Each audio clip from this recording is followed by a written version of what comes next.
여러분 타타타라는 노래를 기억하십니까? 30년도 더 지난 것 같습니다. 오래 전에 유행했던 가요인 것이죠. 이 노래가 그 당시에 사랑은 뭐길래라는 드라마의 삽입곡이 되면서 최민수 그리고 하이라 씨가 주연했던 그 드라마의 OST가 되면서 많은 사람들에게 불려지게 되고요. 또 당시의 가요 프로그램이었던 가요 톱10에서 무려 5주 동안 1위를 하면서 골든컵을 받았던 그런 노래이기도 합니다. 제가 초등학생 때였는데요. 지금도 이 노래가 기억나는 걸 보면 정말 많이 들려졌던 것 같아요. 가사가 이렇게 시작하죠. 네가 나를 모르는데 난들 너를 알겠느냐. 이런 가사입니다. 요즘 노래들과 조금 가사가 다르죠. 2절이 조금 더 충격적인데요. 이런 가사입니다. 산다는 건 좋은 거지 수지 맞은 장사하지 않소. 알몸으로 태어나서 옷 한 벌은 건졌지 않소. 기억이 나십니까? 이렇게 조금은 철학적이고 인생에 대해서 삶에 대해서 얘기하는 노래였기 때문에 더 인상 깊게 사람들의 뇌리 속에 남아있는 것 같습니다. 근데 저는 한참 동안 이 노래 제목이 왜 타타타인가 한참 궁금했습니다. 이 타타타라는 제목이 어떤 의미이지 오랫동안 풀리지 않는 그런 고민을 갖고서 지나왔던 것 같습니다. 여러분은 타타타의 의미를 아십니까? 그 30년 전 김국환 씨가 이 노래를 불렀는데요. 왜 제목을 타타타라고 붙였는지 여러분 알고 계십니까? 궁금하지 않으십니까? 사실 타타타라는 말은 산스크리트어라고 합니다. 오래된 인도의 고전어라는 것인데요. 요즘은 잘 사용하지 않는 단어로 여러 가지 의미들이 있지만 무언가 큰 깨달음을 얻었을 때 타타타 외친다는 것이죠. 인도에서 옛날에 마치 그 아르키메데스가 그 목욕탕에 들어가면서 뭔가 깨달음을 얻고 유레카 외치면서 빨가벗고 뛰어나왔듯이 그 유레카란 단어가 타타타랑 비슷하다라고 하는 것입니다. 자, 근데 재미있는 것은 문제는 뭐냐면 이 노래 가사 중에 이런 대목이 있는 건데요. 한치 앞도 모두 몰라 다 한다면 재미없지. 인생이란 한치 앞을 모두 몰라 다 한다면 재미없다. 이런 가사가 있는 것이죠. 그러니까 이 노래를 지은 사람은 인생에 대해서 삶에 대해서 뭔가 깨달았는데 그 깨달음이 뭐라는 것입니까? 한치 앞을 모른다는 것. 그것을 깨달았다. 이렇게 얘기하고 있는 것이죠. 뭔가 인생에 대해서 안다고 생각하면서 달려갈 때는 전혀 길이 보이지 않고 알 수가 없는 길이었는데 이제 깨달았다. 이제 알게 되었다. 인생은 한 시간 뒤도 한 달 뒤도 1년 후도 알 수 없는 한 치 앞도 알 수 없는 인생이다. 그것을 깨달았다라고 제목을 붙여놓고 있는 것입니다. 오늘 본문에도 한 치 앞을 알지 못하는 미지의 길을 걷고 있는 한 사람이 등장합니다. 아브라함이죠. 지금 아브라함은 전혀 앞을 알 수가 없는 그런 인생의 걸음을 내딛고 있습니다. 하지만 이 아브라함이 이 노래와 다른 점은 무엇일까요? 아브라함에게 있어서 어떤 점이 이 타타타 노래와 다른 것일까요? 둘 다 똑같이 한치 앞을 모르는 인생의 걸음을 걷고 있지만 그러나 그 미지의 길을 인도하시는 분이 계신가? 그렇지 않은가? 이 차이점이 있는 것이죠.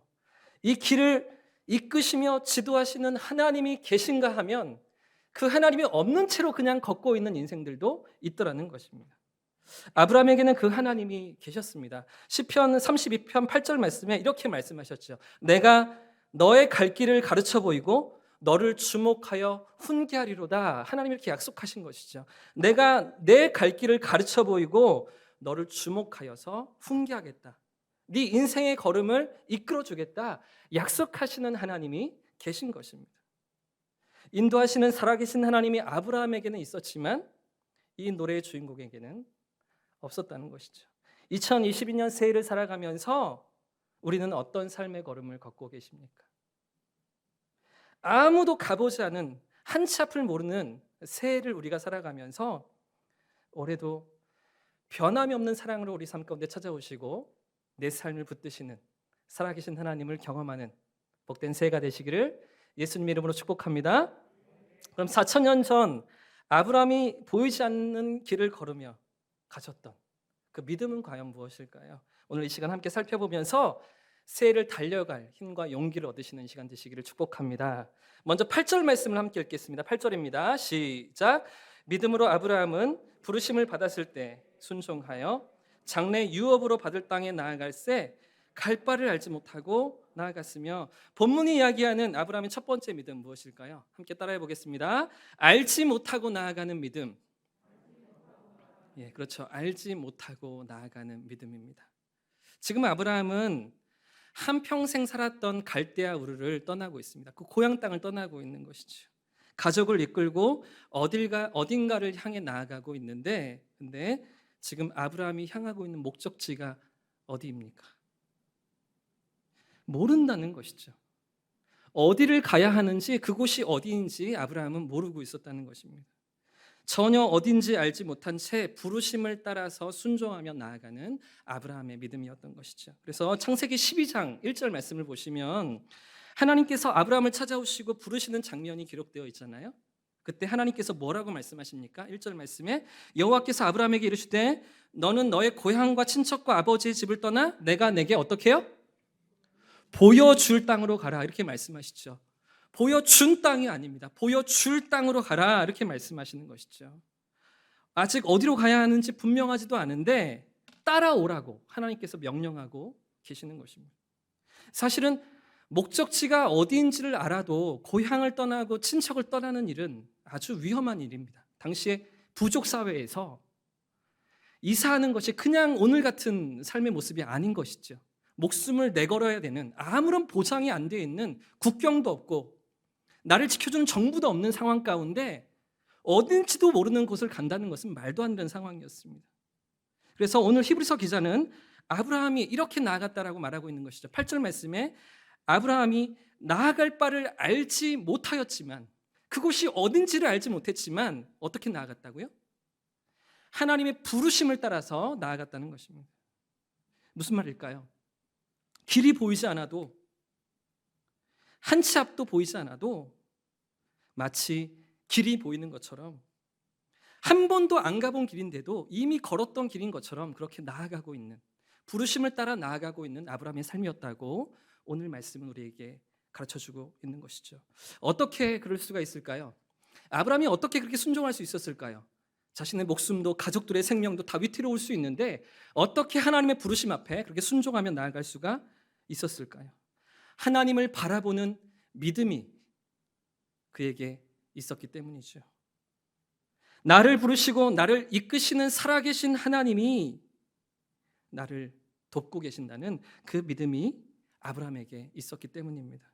그래서 8절 말씀은 뭐라고 기록합니까? 8절 말씀이 어떻게 시작하고 있죠? 믿음으로입니다. 믿음으로 아브라함은 이렇게 시작하고 있는 것이죠. 그의 인생은 믿음으로 걷는 삶이었습니다. 하나님을 바라보는 믿음이, 하나님을 신뢰하는 믿음이 아브라함에게 있었다는 것이죠. 이런 믿음이 새해를 살아가는 저와 우리 성도님들의 믿음 되시기를 예수님의 이름으로 축복합니다. 때로는 우리의 삶에 원치 않는 장애물을 만납니다. 어려운 고비도 지나갑니다. 많은 순간에 도저히 길이 보이지 않아서 어디로 가야 할지, 어떻게 돌파해야 될지, 더 이상 어디로 나아가야 할지 모를 때도 많이 있지만 그 모든 삶의 자리에서도 여전히 우리와 함께 하시며 우리의 삶을 이끄시는 살아계신 하나님을 신뢰하면서 믿음의 길을 걷는 저와 우리 모두의 삶이기를 축복합니다. 저에게 있어서 하나님을 신뢰하는 믿음을 경험했던 순간은 2009년이었던 것 같습니다. 신대원을 졸업하고서 처음 선교지로 떠나던 그런 순간이었는데요. 1년 동안 하나님 앞에 드린다고 서원하면서 선교지로 출발했습니다. 신대원 3학년 때 1년 동안 계속해서 저에게 주신 하나님 말씀이 있었거든요. 예배 때마다 계속 도전해 오시는 하나님 말씀이 있었습니다. 마태복음 말씀으로 좁은 길로 가라, 좁은 문으로 들어가라 말씀하시면서 찾아오시기도 하고요. 이사야서 45장 말씀을 통해서 하나님은 화려한 곳에, 사람들 많이 있는 곳에 계시는 것이 아니라 숨어 계시는 하나님이시다, 그 하나님을 찾고 만나라 말씀하시기도 하고요. 예레미야서 말씀을 통해서 넌 아이라 하지 말고 내가 보내는 곳으로 가고 거기서 너는 순종해라 하시는 말씀으로 찾아오기도 했었습니다. 이런 말씀이 계속해서 제 안에 부딪혀 왔던 것이죠. 처음엔 주저하고요. 하나님, 지금 떠나면 3년 동안 공부한 건요, 동기 전사님들은 다 강도사고시 준비하는데 저는 다 까먹고 말 것 아닙니까? 그때 제 나이가 30살, 30살이었는데요. 부모님은 결혼하라고 성하셨습니다. 언제 연애하고 언제 결혼할까요? 하나님께 불평도 원망도 하나님 정말 가야 합니까? 근데 시간이 갈수록 하나님께서 이 순종을 기뻐하신다는 마음을 계속해서 제 안에 1년 동안 부어주셨습니다. 그러다 제가 어디에 있었을까요? 신대원을 졸업하자마자 전혀 생각지도 않았던 파키스탄이라는 나라에 제가 있었습니다. 하루에도 3번, 4번씩 전기가 끊어지고요. 잠깐 하다 보면 전기가 나갑니다. 2시간, 3시간 있어야 들어오고요. 물도 수도가 있지 않아서 물탱크에 물을 받아두고 쓰는데 이것도 부족하기 때문에 아껴 써야 됩니다. 한여름 날씨는 42도, 43도까지 올라가서 불편함이 이루 말할 수가 없는 그런 곳이었죠. 가끔 데모나 시위가 벌어져서 동네가 시끄러우면 바깥으로 1주, 2주를 나갈 수가 없는 그런 무슬림들의 동네였습니다.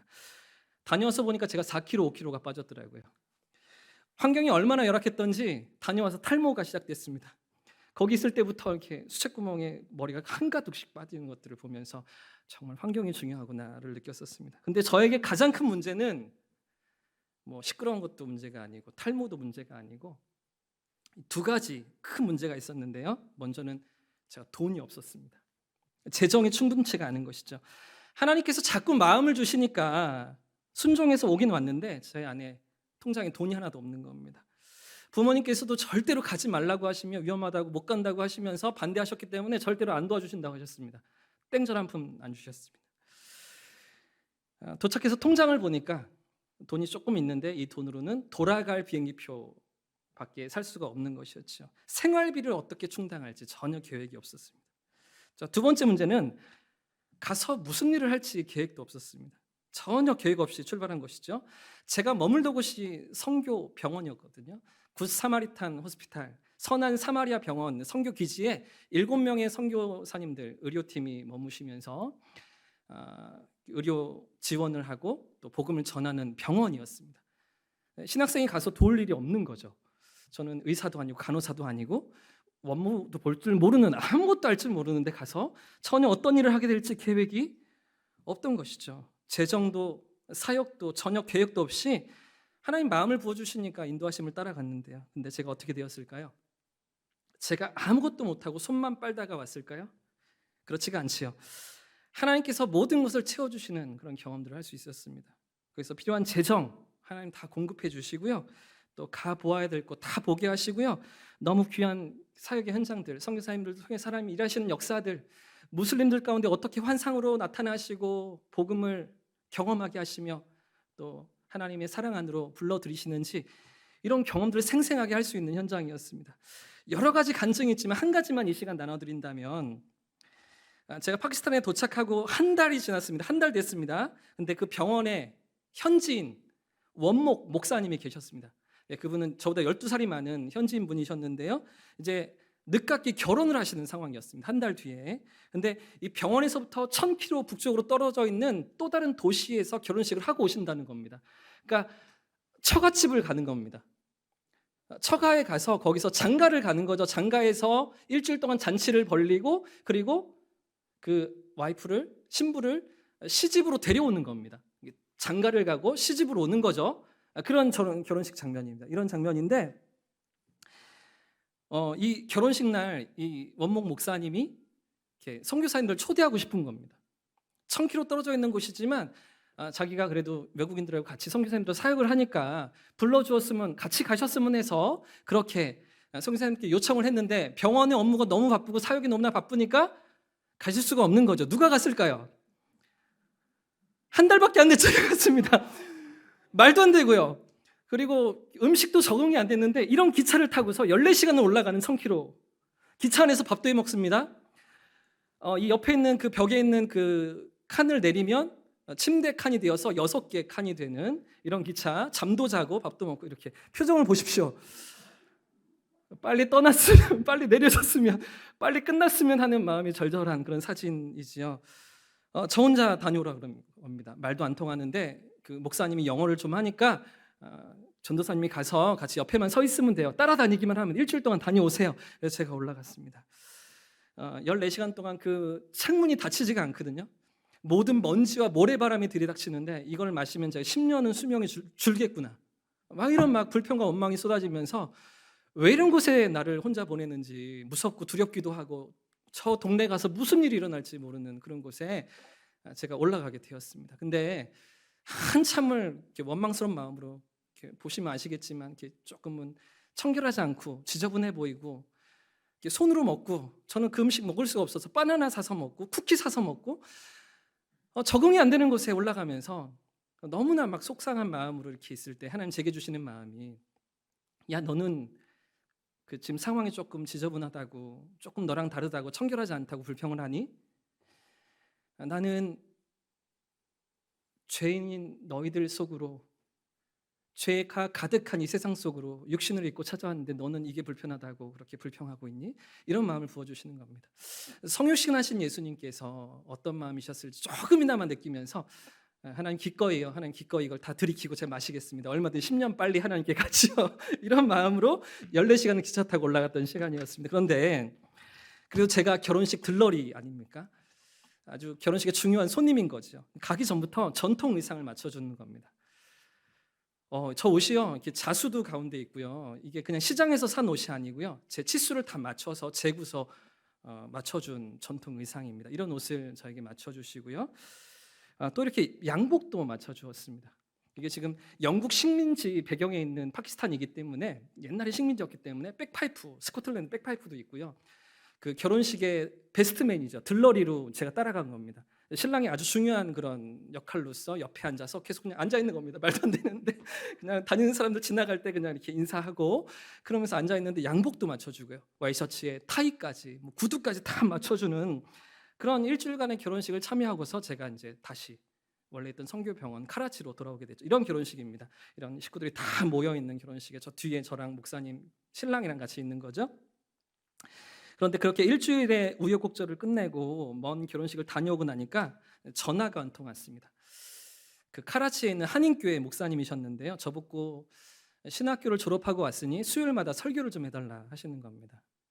한인교회가 이제 원래 목사님이 계셨는데 2년 전에 몸이 불편하셔서 한국으로 돌아오셨고 그 목사님은 외국 선교사님이신데 주일마다 설교를 맡아서 하시고 사역도 하셔야 되고 하니까 너무나 바쁘다. 수요일 날은 네가 좀 해라. 저한테 부탁을 하시는 겁니다. 근데 제가 도저히 설 수가 없는 게 짧게는 7년, 10년, 14년 된 선교사님들이 모여서 수요일 예배 드리시는 그런 자리였습니다. 30살짜리 결혼도 안 한 신학생이 무슨 설교를 할 수가 있겠습니까? 그분들 앞에서 삶으로 하나님 앞에 드리는 그 귀한 헌신된 선교사님들 4가정이 모여 있는 그 12명, 13명 앉아 있는 수요예배 때 제가 무슨 설교를 하겠습니까? 도저히 할 수가 없는 것이죠. 그런데 제가 어떻게 했을까요? 그 부담스러운 자리를 한다고 했습니다. 왜 그랬을까요? 이것 때문입니다. 양복 때문에. 하나님이 양복을 주셨잖아요. 사실 저는 한국에서 짐을 싸면서 반바지, 반팔티 가지고 갔습니다. 더운 나라니까요. 청바지 입고 갔습니다. 설교할 거라는 상상도 안 하고 이런 기회가 있을 거라는 생각도 못 하고 놀러 갔죠. 구경하러 갔죠. 가서 어떤 일을 하게 될지도 모르고 이렇게 설교 자리가 있을 거라는 상상도 못 하고 집에서 입던 옷만 가지고 갔었는데 근데 거기서 양복이 생겼잖아요. 하나님의 인도하심인 거죠. 하나님의 이끄심이었습니다. 너무나 어려운 자리였지만 인도하심을 믿고 매주마다 제가 설교를 감당했죠. 근데 또 더 놀라운 건 매주마다 말씀을 전한다고 사례비를 주시는 겁니다. 매주마다 수요일 예배가 마치면 사례비를 주시는데 우리나라 돈은 10만 원을 주십니다. 근데 그 돈은 그 나라 노동자가 한 달치 월급입니다. 근데 그걸 매주마다 4주면 4번, 5주면 5번을 다 주시는 겁니다. 첫 번째 설교와 감사합니다 받았습니다. 돈이 없으니까. 두 번째 주에는 또 주시는 겁니다. 안 되겠어 목사님, 저는 이렇게 한 주만 주셔도, 한 달에 한 번만 주셔도 잘할 수 있을 것 같아요. 그러지 말라는 거예요. 선교사님들이 가끔 이제 수요일 예배 설교를 하시러 오시는데 그 사역하시는 분들 중에 돌아가시면서 하시는데 그분들께 드려야 되기 때문에 전사님이 안 받기 시작하면 규칙이 깨진다. 한인교회가 또 원칙을 그렇게 가져가면 안 되기 때문에 매주 받고 잘 사용해라. 그러시면서 분에 넘치는 재정을 주셔서 교통비 쓰고 생활비 쓰고 병원 기지에 기숙사비 내고 돈이 남아서요. 선교사님들 아이들 데리고 다니면서 같이 놀면서 신발 사주고 운동화 사주고 또 맛있는 거 먹으면서 지낼 수 있는 생활비를 다 채워주신 것이죠. 할렐루야. 가기 전에는요 제가 무슨 일을 할지도 몰랐어요. 가기 전에는요 돈이 하나도 없었어요. 하나님 왜 가라 그러십니까? 생각할 수도 없었죠. 하나님의 부르심에 순종하면서 다 보이지 않아도 믿음으로 나아갔을 때 하나님은 어떻게 일하시는가 그때부터 경험하고요. 제가 좀 자랑을 하자면 서울이 고향인데요. 그때까지 30년 고향에 살았는데 그 이후로 경상도 살이가 시작되었습니다. 부르심을 따라서 통영에 내려가서 3년 사역하고요. 또 부르심을 따라서 경산에 와서 8년째 사역하고 있죠. 그 순종이 아니었다면, 그 시작이 아니었다면 저는 지금 다른 곳에 있을지도 모르겠습니다. 제가 계산하고 제가 따져보고 제가 제 눈에 좋아 보이는 곳으로 쫓아갔을지도 모르겠습니다. 그러나 하나님의 인도하심을 따라가는 삶의 걸음을 우리 주님 너무나 기뻐하시는 것이죠. 오늘 우리의 삶에도 이런 믿음과 간증이 살아있으시기를 주님의 이름으로 축복합니다. 허락하신 새 일을 살아가면서 우리 삶 가운데도 아브라함처럼 다 보이지 않아도, 다 알지 못해도 믿음으로 나아가는 순종, 부르심을 따라 나아가는 믿음이 저와 우리 모두의 삶이기를 축복합니다. 아브라함이 보여주는 첫 번째 믿음은 알지 못하고 나아가는 믿음이었습니다. 그런가 하면 오늘 본문이 가르쳐주는 두 번째 믿음이 있는데요. 9절 말씀도 함께 읽겠습니다. 9절입니다. 시작.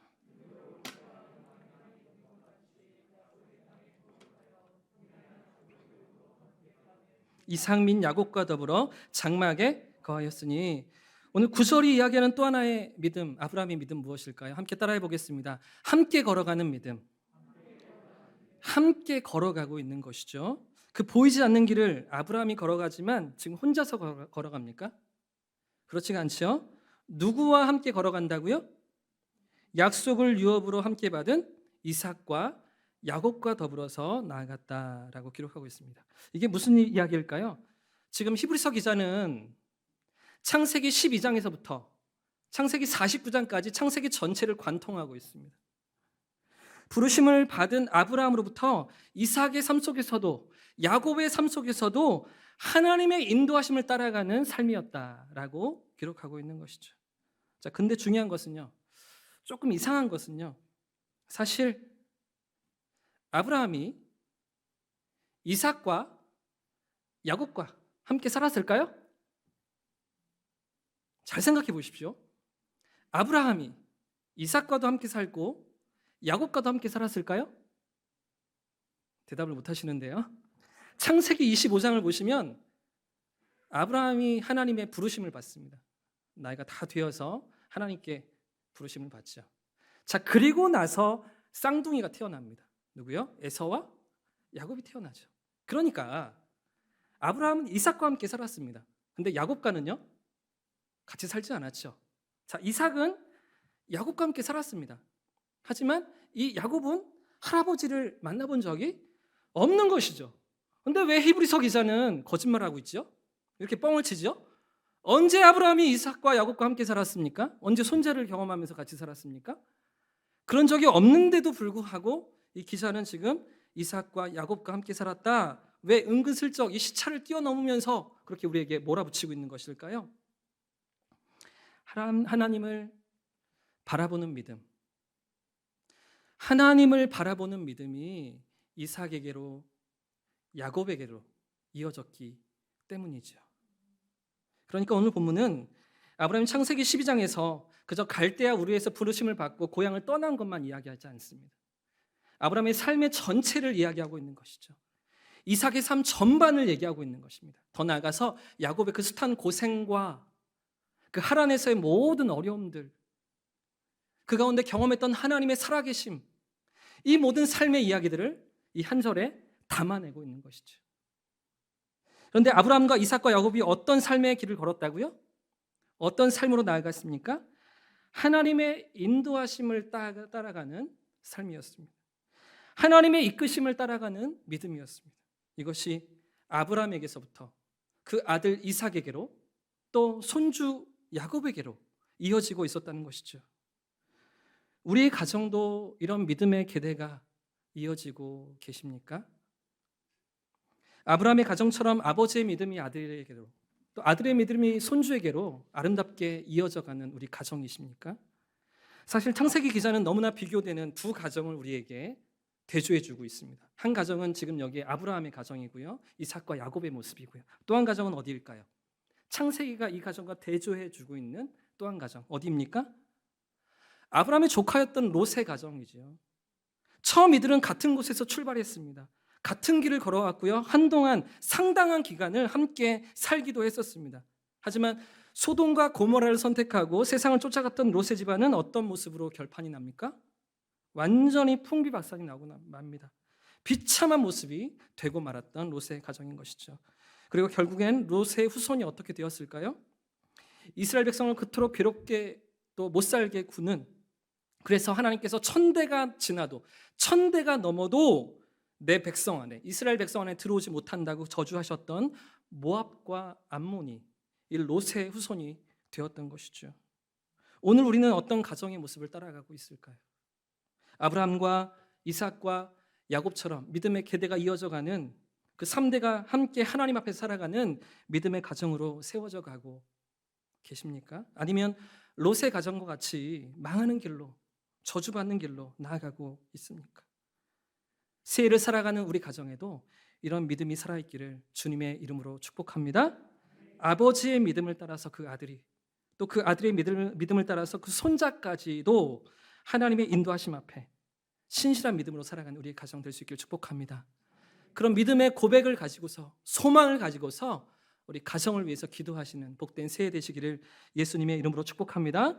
본문이 보여주는 아브라함의 믿음은 알지 못하고 나아가는 믿음이었습니다. 그리고 함께 걸어가는 믿음인 것이죠. 마지막 아브라함의 믿음인데요, 10절 말씀, 10절을 함께 읽겠습니다. 시작. 이는 그가 하나님이 계획하시고 지으실 터가 있는 성을 바랐습니다. 세 번째 본문이 이야기하는 아브라함의 믿음이 무엇일까요? 따라해 보겠습니다. 완성을 바라보는 믿음. 한 번 더요. 완성을 바라보는 믿음. 하나님이 계획하신 성을 바라보았다는 것이죠. 근데 사실 아브라함의 현실이 어떠했을까요? 방금 전에 9절 말씀에 바로 위에서 아브라함과 그 가족들이 어디에 거했다고요?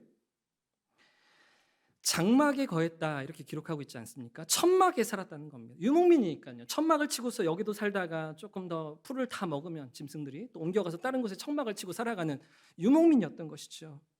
지금 천막을 치고 살아가는 현실과 나중에 세워질 성과 차이가 있지 않습니까? 한 번 더 질문을 드릴게요. 아브라함이 살면서 175세를 살면서 한 번이라도 성에 살아본 적이 있었을까요? 성을 짓고 살아본 적이 있었습니까? 그런데 왜 아브라함은 이 성을 바라보았다, 성경이 말하는 것입니까? 지금 아브라함은 눈앞에 보이는 현실이 아니라 장차 지어주실 성을 바라보면서 믿음으로 나아갔다는 것이죠. 지금의 현실이 아니라 장차 나중에 지어주실 하나님의 성을 바라보았다라는 것입니다. 그럼 장차 하나님이 지어주시는 그 성은 무엇일까요? 커다란 저택을 지어주시고 넓은 정원을 가지게 하시는 거? 그런 게 아니죠.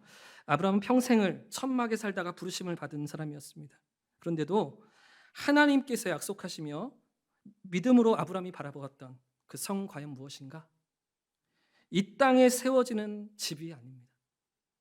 하늘의 기업, 하나님 나라, 그러니까 하나님께서 완성하실 새 예루살렘, 영원한 하나님 나라에 세워질 그 예루살렘을 바라보았다는 것입니다. 여기 10절 마지막에 아브라함이 이 성을 바랐다라고 기록하고 있는데, 이 바라다라는 단어는 헬라어로 엑세데케토라는 단어입니다. 근데 이 미완료 시제로 되어 있는 것이죠. 아직 이루어지지 않은, 아직은 기다리고 있는 이런 것이라는 겁니다. 계속해서 기다리며 포기하지 않고 기다리는 것을 엑세데케토라고 말합니다. 아직 이루어지지 않은 미래에 성취될 일을 바라보는데 그 일이 반드시 이루어질 것이라고 확신을 가지고 기다리는 것, 확신 가운데 소망하며 기다리는 것을 바라다라고 말하고 있는 것이죠. 그러니까 아브라함이 어떤 믿음의 길을 걸었다고요? 포기하지 않는 믿음으로 반드시 이루어질 것을 소망하면서 어디를 바라봅니까? 이 땅에 지어지는 건물이, 그런 집이, 저택이 아니라 하나님 나라의 하늘의 기업, 영원한 새 예루살렘, 하나님 나라를 소망하면서 그 집을 바라보는 믿음으로 그 인생을 걸어갔다라고 말하는 것이죠. 우리의 삶 속에도 이런 믿음이 있으시기를 주님의 이름으로 축복합니다. 이 땅에서의 삶의 어떤 질고와 눈물과 아픔의 시간들, 그 앞에 함몰되어 살아가는 것이 아니라 지금보다 더 나은, 더 넓은, 더 좋은, 조금 더 나은 것들을 바라보며 소망하며 사는 것이 아니라 영원한 하나님 나라, 우리에게 약속하신 저 천국을 소망하며 하늘의 기업을 꿈꾸며 살아가시는 저와 우리 성도님들의 삶이기를 주님의 이름으로 축복합니다. 장차 하나님께서 이루실 성취를 바라보면서 믿음의 길을, 그 순례의 길을 아브라함이 걸어갔던 것이죠. 계획하시고 이루실 성을 바라보았던 것입니다. 약속하시고 성취하시는 하나님의 그 일하심을 바라보면서 그 길을 걸어갔던 것이죠. 오늘 말씀의 결론을 맺겠습니다. 오늘 새해를 우리가 시작하면서 어떤 모습으로 우리는 살아가고 있습니까? 보이지 않는 길이지만 한 번도 걸어보지 못한 길이지만 부르심과 인도하심을 따라 살아가는 우리 모두의 삶이기를 축복합니다. 하나님께서 허락하신 자녀들과 함께 우리 가족들과 함께 믿음의 길을 걸으면서 온 가족이 하나님 앞에 살아가기를 소망하시는 새해 되시기를 축복합니다. 그래서 이 땅의 것이 아니라 영원한 하나님 나라의 소망을 두면서 완성하실 하늘의 기업을 바라보면서 믿음으로 살아가는 우리 모두의 삶이기를 축복합니다.